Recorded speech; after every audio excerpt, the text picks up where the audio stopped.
బాలకృష్ణ గారిది 50వ విజయ మహోత్సవం తుస్సుమంది అంటున్నారు. దీనికి మీరేమంటారు?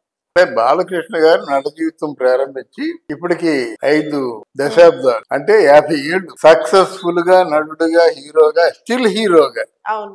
ఆయన కొనసాగుతూ ఉన్నారు. ఇది గోల్డెన్ జూబిలీ ఫంక్షన్ కింద లెక్క.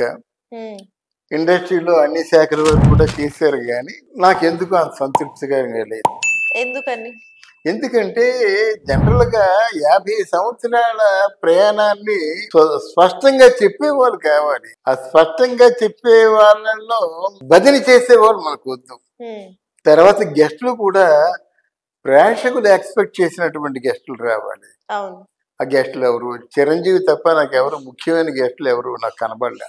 అదొకటి. తర్వాత మాట్లాడడం కూడా నువ్వు గొప్ప అంటే నేను గొప్ప అనుకుని మాట్లాడడం, కానీ ఆయనలో టిపికల్ కోణం ఉంది. ఎవరైనా చెప్తారేమో అని చూశారు. బాలకృష్ణ బిగినింగ్ లో is a very good classic actor.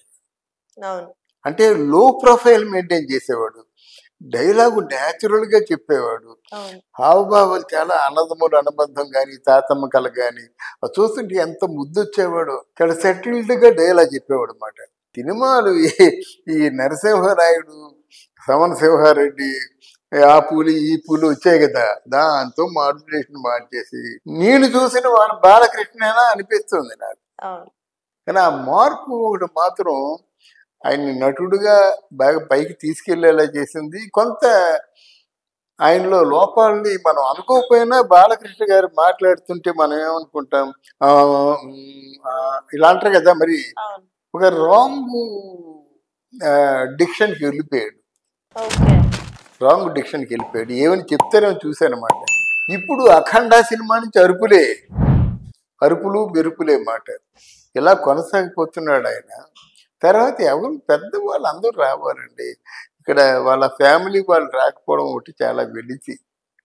ఎందుకో నిన్న వర్షం ఒకటి వచ్చి దెబ్బతీసింది, కానీ అది ఇంత అనాలోచితంగా పెట్టకూడదు. ఒకటి, వర్షాలు ఉన్నప్పుడు పెట్టకూడదు. రెండవది, మూడవది, ఇట్లాంటి ఫంక్షన్లు అయినా సరే కొంచెం సమ్మర్ సీజన్లో పెట్టినా పర్వాలేదు, ఈ వర్షాకాలం పోయిన తర్వాత పెట్టినా పర్వాలేదు. నోవిటేళ్ళు కనుక చక్క హాయిగా చల్లనిగా ఉంటుంది, వెళ్ళి నోవిటేళ్ళలో కూర్చుంటారు అన్నమాట.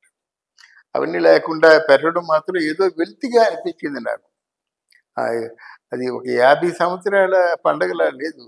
అటువంటి 50 సంవత్సరాల పండగ మార్నింగ్ నుంచి ఉండాలి. అంటే మార్నింగ్ నుంచి కళాకారులు వాళ్ళ తాలూకు ప్రదర్శన, పల్లెటూళ్ళలో మంచి కళాకారులు ఉంటారు వాళ్ళ ప్రదర్శన, ఎవరికైనా ఇంట్రెస్ట్ ఉండి ఏకపాత్ర అభినయం చేస్తుంటారు అలాంటి వాళ్ళు, జానపద కళారూపాలు ఈ పెట్టి సాయంత్రం ఉదయం 9 గంటల నుంచి సాయంత్రం వరకు పెట్టి సాయంత్రం నుంచి ఫంక్షన్ కొనసాగితే బాగుంటుంది.